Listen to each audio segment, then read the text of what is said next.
Hi, everybody. Welcome to Your Move, where we help you make better decisions and live with fewer regrets. I'm Andy Stanley, and I'll be your guide. There's so much talk about the disunity in our nation right now, but there is a way forward, and I think we can lead the way. Stick around. I'll tell you how right here on Your Move. This week, we are celebrating Independence Day, the birth of a nation. I don't know if it's just the leader in me or the entrepreneur in me, and I'm not that entrepreneurial, but from time to time, I think, and I know this is kind of strange, so bear with me. I mean, a lot of you started a company or you've launched an initiative. Imagine starting a country. Hey, let's start a country. I mean, we can't even imagine that, right? The United States of America. Now, the challenge, of course, right now is that we don't feel, and it doesn't seem like we're very united these days. And I think that bugs most of us. It seems like everything automatically gets divided up into one of two buckets, even though we're the United States of America. Everything either goes in a red bucket or a blue bucket. No matter what the issue is or whatever the topic is, immediately there's a view that divides. It's like whatever view you hold, it's like, oh, red, everything. And you're like, wait, no, I'm not 100% red. You're looking pretty red. Blue, you're blue. No, I'm not. No, yet you're blue. If that's your view on that particular topic, you go in the blue bucket. Two buckets, right and left, right, red and blue. And I don't think anybody's happy about that, are we? Are you happy about that? I mean, normal people aren't happy about that. Normal people don't like to be pigeonholed. Like, wait a minute, all I said was, well, clearly you're Republican. Well, no, normal people don't like that. But, and don't tell anybody I told you this, some people love it. Some people love the division. And the reason is there is a lot of money to be made by keeping us divided, and there's a lot of power to be preserved by creating the sense that we're more divided than we actually are. I mean, you're adults, you know this. Suspicion is profitable. Fear is very profitable. Division, consequently, is profitable. I mean, if you convince me there's somebody I should be afraid of, and if you convince me that you will protect me from that person for a donation and a vote, well, I'm going to give you a donation and a vote so you'll protect me from those evil people. And the other thing, this is kind of personal, and on a topic like this, I just have to be honest. I can't be personal because my opinions really don't matter. You haven't hired me to tell you what I think about stuff. That's not even that interesting. But if your summary of me is, oh, he's just kind of down the middle milquetoast guy, I assure you that's not the case. I have very, very strong political opinions. But you know what? That's a little bit part of the problem, and it's why we're going to talk about this today, even though some of you are already nervous about the topic, and I'm just getting started. But that's on purpose, too, because when you took speech class in high school or college, remember your speech teacher said, when you create the introduction to your talk, make sure your introduction gets people's what? Yeah, so I have your attention, so it's working. Anyway, so the other thing that kind of bugs me about what's going on now is neither side thinks the other side is paying their fair share. And for the life of me, nobody will tell me what the fair share is so I can pay it. But here's the problem. The problem where they don't pay their fair share is that it leaves us all less inclined to share because we're divided. You can raise a lot of money on the far left. You can raise a lot of money on the far right. But you don't solve problems there, ever. And I know this is going to bug you a little bit, you won't find Jesus there because you can't love well from there. And it's why I do my best. And it's why I wade into this topic every once in a while when it seems appropriate. Because I don't want us to be found on the far right or the far left either. Because Jesus isn't there and problems aren't solved there. It's why I do my best at times to say, come on in from the far left and come on in from the far right. Not because I don't have an opinion, not because I don't have standards, and not because I don't have a lot of energy around our nation and solving problems, but because I do. And the solutions, I mean, you can go back in our own history, even our most recent history, believe it or not. And the problems are solved when people from the extremes come to the middle. So let me ask you this way, okay? Why, just before you tune me out, why do we fall so easily? We're adults. We should know better. We don't want our kids to do this.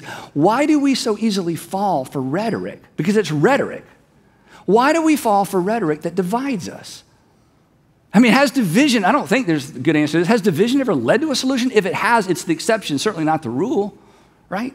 I mean, can demonizing, and this is this is the part this is just drive us crazy. Can demonizing half the population based on party affiliation or skin color bring us together? Can demonizing and criticizing half the population because of party affiliation or the way somebody acts or the way somebody believes or the way somebody looks, can demonizing a whole group of people that you don't even know, I don't even know, can that possibly bring us together? The answer is no. Here's an idea. Why don't we despise division as much as we despise people who don't vote like us? The enemy is not the Republican or the Democratic Party. Our enemy is not a party. Our enemy is the division, because it slows everything down and it causes people to be hurt, and it causes people's voice not to be heard when the pendulum swings from one extreme to the other. So why don't we all just decide? You know who the enemy is? The enemy is the division. And when you're alone by yourself thinking about this, you know, and I know this is absolutely true, because it's in the middle, what's obvious becomes apparent. In the middle, we all agree on this, regardless of your political persuasion or your religious persuasion, or if you even have one. In the middle, we say, yeah, here's what's obvious, here's what's apparent. What's best for people is what's best. What's best for people is what's best. What's best for people is what's best. And in the middle, we can debate what's best for people without dehumanizing and without demonizing people who don't agree with us about what's best for people. Because we will always disagree around the edges, and we will always disagree around the margins about what's best for people. But we can't disagree, and hopefully we don't disagree, that what's best for people is what's best. And those solutions are found when we come together and leverage our resources, all of our resources, all of our brain trust, to solve the big problems that we wrestle with in our communities, in our nation, and ultimately in the world. So here's what I want to do for a few minutes. And this is going to be uncomfortable for some of you, and I understand it. And I've asked you to do this before. For just a few minutes, and if you're new, if you're watching for the first time, I know you're suspicious and you've got your guard up. I understand. You should, I would like for you to try to take your political filter off your face for just a few minutes. I just want, if just for a minute, if you'll take it off, and then when I'm finished, you can just put it back on and go out and, be whoever you want. But I just want you to try to listen for a couple of minutes, all right? One thing, to start with some common ground, because I think to move forward, we got to find the common ground. The common ground, one thing that we all appreciate about our nation, I hope we all do, is our Bill of Rights. Bill of Rights is the collective name for the first 10 amendments to the U.S. Constitution. It was created, as you know, to protect individual liberties, because the founders were so amazingly smart. They looked into the future and they realized, you know what? What is so relevant for this generation may not be as relevant for the next one. So they came up with the 9th Amendment. That's kind of the catch-all amendment, the kitchen sink amendment, just in case, well, not just in case, because they knew in the future there would be other individual rights. There would be other individual rights that they wanted to make sure that the people of the United States knew there was room for, that those weren't the only rights protected. So here's how the 9th Amendment reads.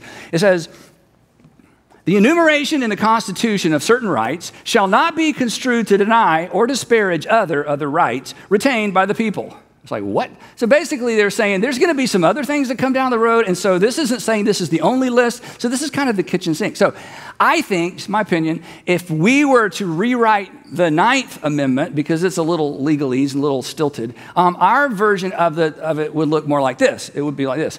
The right to do what I want, when I want, with whom I want, as long as it doesn't interfere with anyone else's rights. Because this is kind of the American way. I mean, this is why people love to come to this country. This is kind of what we expect. Now, this brings us to the tension point I want us to talk about a little bit. And it's something that all of us know intuitively and from experience, and it's something that the founders were so dialed into, and yet it's something that's so easy to lose sight of. That rights must be coupled with responsibility, or things go terribly wrong. You know this if you're a parent, because you have given your children freedoms and they weren't responsible with those freedoms, and you had to reach in and take those freedoms away. Some of you growing up, your parents took your door off of your room. Some of you had that punishment. Or maybe you've taken the door off of a child's room. Why? Because I've given you the freedom to have your own space. You have been irresponsible with that freedom. I'm taking your door only because I can't take your room, and your brother and sister do not want you to move in with them. So there has to be a combination of responsibility to go with freedoms, right? Individual rights must be coupled with individual responsibility, or this whole thing doesn't work. Because, again, you know this, rights without responsibility, you know what it leads to? It leads to isolation and ultimately to anarchy. That liberty, apart from responsibility, undermines liberty and requires more laws. So, theoretically, if you're kind of following me, what we need, in addition to the Bill of Rights, is we need a Bill of Responsibility. But this is impossible, because you can't legislate responsibility. And yet, without responsibility, individual responsibility, we isolate and we divide. Because when my rights infringe on your rights, who's to say who's right? This is why we have laws. Because when rights collide, you know this, the law decides. But when you have a group of people who have abdicated an understanding, a shared sense of understanding of what is ought and what ought not to be done, then our collective conscience begins to evaporate, it begins to devolve and to be undermined. And when that happens, you know what you need more of? More laws, and more laws, and more laws, and more laws, and close the loopholes, close the loopholes, close the loopholes, more laws, more laws, more laws. But the problem with law is this. Law reflects the minimum requirement. How low can I go and still get to go home? That's what the law tells you. How low you can go and you still get to go home. The law tells you and tells me what we can get by with. It's designed to keep bad things from happening. But the law doesn't inspire us. It doesn't inspire greatness. It doesn't inspire virtue. It doesn't inspire us to be responsible. I mean, traffic laws are great, but traffic laws don't make you a courteous driver, do they, right? Does your homeowners association rules make your neighbors good neighbors? No, it underscores the fact that they really aren't that good of a neighbor, right? It kind of highlights the fact that they really need to do something about the stuff in their front yard that they think is so great that nobody else in the neighborhood thinks is great, right? Free speech, come on. Free speech doesn't make you kind with your words. Laws just give us the limit. Laws just put a limit on our self-centered expressions of our rights and our sense of entitlement. Rights, what we're entitled to. Law, what we're allowed to do. And our founders said, if this is all you got, it's not going to work. And we wrote it. The third piece of this has to be morality. What we ought to do. What we're entitled to. What we're allowed to do. What we ought to do. Virtue. Now, why am I talking about this in church? Because I want to talk about this. Because this is where you come in. This is where followers of Jesus comes in. This is where the church comes in. Because, and here's the thing, this is, make sure you don't misunderstand me. And I hope you agree, our legal system is appropriately decoupled from any religious absolutes. We do not want to live in a theocracy. But what we do need, what we must have, and what you can provide and what we can provide is a national conscience. A national conscience informed by the law of Christ. Now, if you're not a religious person or a Christian person, you're like, oh, here we go. No, just hang with me, okay? This is super important. The law of Christ, that phrase, the law of Christ, is a phrase that doesn't get much airplay in church and in Christendom, which is so unfortunate. And I didn't even grow up knowing about this until I began reading the New Testament. The phrase, the law of Christ, is a phrase the Apostle Paul coined to describe and to summarize Jesus' new covenant command. That before Jesus was crucified, he said, Moses was your guy, now I'm your guy. Moses was your guy, now I'm your guy. Moses gave you the law, I'm giving you a new law. How many? Just one, and here it is. As I have loved you, as I've honored you, treated you, cared for you, accepted you, as I have done for you, he says to his followers, I want you to do that for everybody else. And the Apostle Paul comes along and he takes this giant idea of do for others what God through Christ has done for you, and he calls it the law of Christ. He references in Galatians chapter 6 and 1 Corinthians chapter 9, verse 21.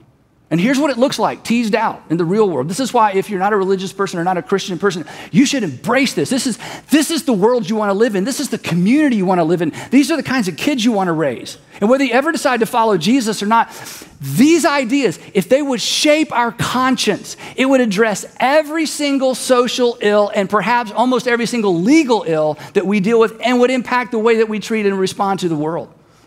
To honor one another the way that God through Christ honored us. Honor one another. Honor one another. Do you know what it means to honor one another? It means you don't dishonor anybody. It means that you defer to other people. It means that when you see people, you see someone initially, automatically, initially, right out of the gate, you see somebody made in the image of God, who reflects the image of God, someone for whom Christ died. Someone as valuable as you. We honor as God through Christ honored us. I'm going to treat you honorably, not because you necessarily deserve it. I don't even know you that well. I'm going to treat you honorably because my heavenly Father saw that you had so much value. He sent his son to pay for your sin. And at the foot of the cross, it is a leveled playing field. So I'm going to honor you. What if that informed the national conscience? To care for one another, the way that God through Christ has cared for us. You can't mandate care, right? You can't legislate care. Care is I don't have to, but I choose to. To forgive one another, the way that God through Christ forgave us. Forgiveness is a gift. You can't legislate forgiveness. You can't demand forgiveness. You can't create a law, we have to forgive. Forgiveness is a gift, and if it's a law, it's no longer a gift. Forgiveness is a free will gift. Forgiveness says this: you owe me, but I'm deciding freely to cancel that debt. I'm going to walk halfway across that bridge, and the door is open if you choose to walk in my direction. Imagine a national conscience connected to, informed by forgiveness. But that's the beauty of the New Testament. For God so loved the world that he gave. For God so loved the world that he deferred. For God so loved the world that he served and he cared and he accepted. What if that shaped the national conscience? Our founding fathers who wrote the document said, if it doesn't, it's just a matter of time. The Apostle Paul, again, who's the greatest Pharisee, then becomes a Jesus follower, he's writing his letter. He writes these letters, the circulars that were circulated through churches in the first century. He's writing one particular letter, and it's to Judean and Gentile Christians, and he's reminding them, hey, you're not under the old law. You're not under the law of Moses. Moses was your guy. Jesus is your guy. But he's warning them. He's saying, look, you're not under that law, but don't do what most people do when the restrictions are lifted.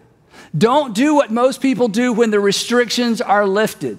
Whenever we get new freedoms, our tendency is to abuse those freedoms. Paul says, look, your heavenly Father has reduced it to one overarching command. But because certain restrictions have been lifted, don't leverage your freedom for your benefit. Here's what he says. You, my brothers and sisters, were called to be free. Yes, but what? But don't use your freedom as an excuse to do whatever you want to. But don't use your freedom to indulge the flesh. In other words, you're free, but you're not free for your sake.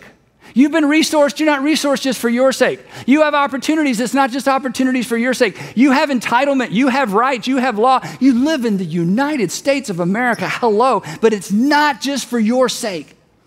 So here's what he's saying, don't stoop to, is it illegal? If it's not illegal, it must be permissible. Don't stoop to how low can I go?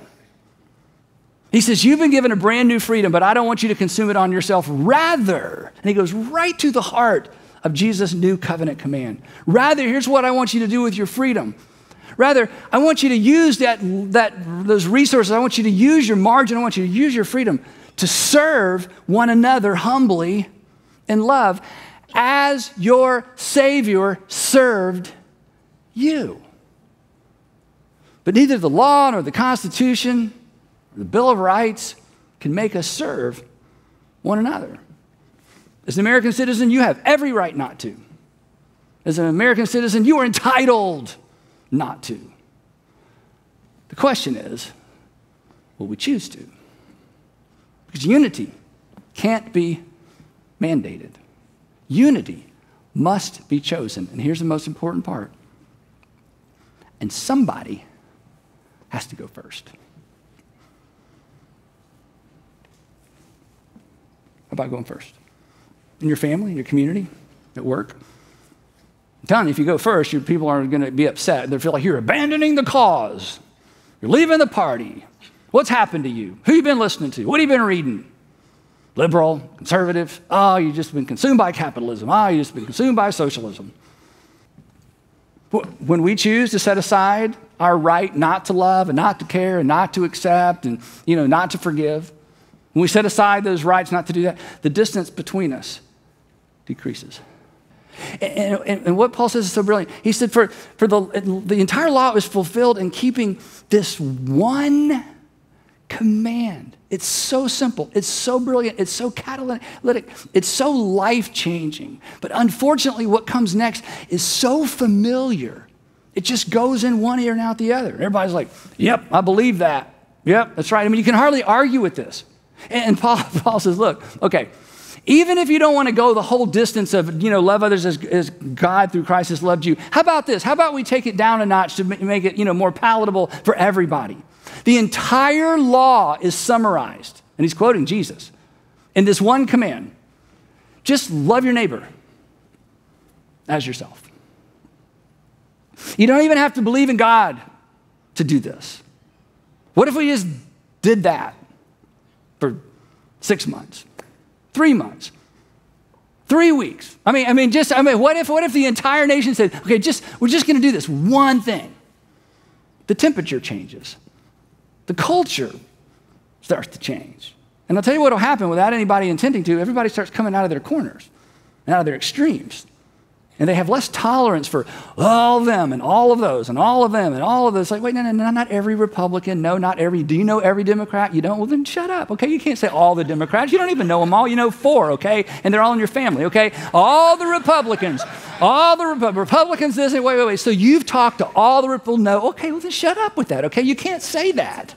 Just come on out of your echo chamber. Come out of your corner. I'm not saying give up what you believe. I'm not saying give up your standards. I'm not saying give up your morals and your values. I'm saying come out and come together, because when you come together, a terrible, wonderful thing happens. You begin to hear other people's stories and you understand other people's experiences and you begin to see life through their filter. And when that happens, you've all had this happen. When that happens, do you know what you do? You go, oh. Do you know what oh means? Oh means, oh, I learned something new. Oh, I was wrong. Oh means, you know what? I've never factored that in. Oh means that problem is not as simple as I thought it was. Okay, don't forget this.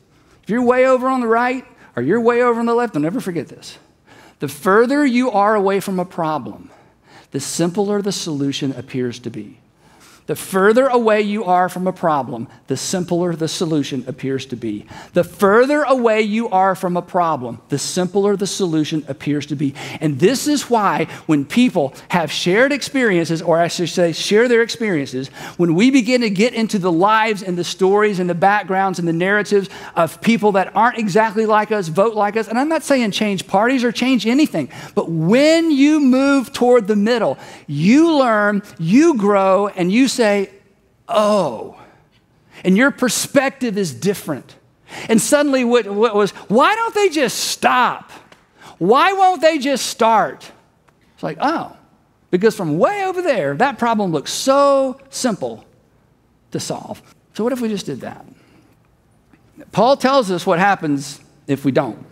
If we just settle for, law and rights. He says, here's what's going to happen. If you bite and devour each other, if you're so consumed by your rights and your entitlement that you just pick and bite, you're going to devour each other. He says, you better watch out or you will be destroyed by each other.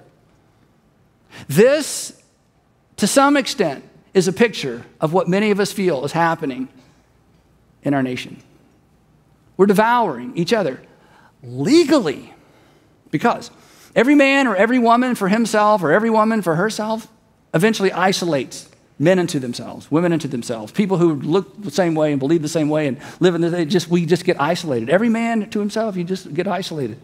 And eventually, some of you know this, eventually every man to himself divides a man from himself and a woman from herself. C.S. Lewis says that's what hell is. C.S. Lewis says hell, this was just his vision, it's not theological. He said hell is everybody gets whatever they want just by thinking about it. That's hell. Because nobody needs anybody, and everyone is isolated. So, wrapping up, I want to give you 3 suggestions. Number 1, do what's just, not what you can justify. Just do what's just, not what you can justify. Not what everybody else is doing, what you can get by with, right? Well, I can get away with it. Not how low can I go, but how others first can I be? How high can I reach? How can I help? How can I help? How can I help? Number 2, let's do what's responsible, not what's permissible. If you are not willing to take responsibility for the outcome of a decision, don't make the decision. If you're not willing to take responsibility for the outcome of an option, don't choose that option. Be responsible. When you're irresponsible, responsible people have to come along behind you and clean up your mess. And look, it doesn't matter if nobody saw you. You saw you. Doesn't matter what everybody else is doing. Just don't be like everybody else. You're not everybody. You're a Jesus follower. Number 3 is do, to use the founding fathers' word, do what's moral, not what's modeled. Be the hero, not the villain. Be the hero, not the villain. Come to the rescue. Don't be a regret. Write a story. We say this all the time. Write a story you're proud to tell. A story you're proud to have told about you. You don't have to, but you can choose to. So let's not just tolerate one another. Let's love one another. Let's don't just be law-abiding citizens. Anybody can do that. Let's be Jesus followers. And in the words of Paul, then we will shine among them like stars in the sky. Isn't this what you want to do? Isn't this worth giving your life to? Isn't this why we should follow Jesus? That we don't have to wait. We don't have to wait for an election cycle. We don't have to wait. We can shine among them like stars in the sky just by embracing the simple idea that I am to leverage my freedom for the benefit of the people around me. And then maybe, just maybe, we can make our way to the middle where problems are solved and things change. And not for our sake, but for the sake of our communities and our nation, and ultimately, for the sake of the world. Hey, thanks so much for watching. If you enjoyed this video, please make sure you check out the links on your screen for what to watch next, and check out the description below where we are going to provide you with free resources designed to help you make better decisions and live with fewer regrets. And again, thanks for watching.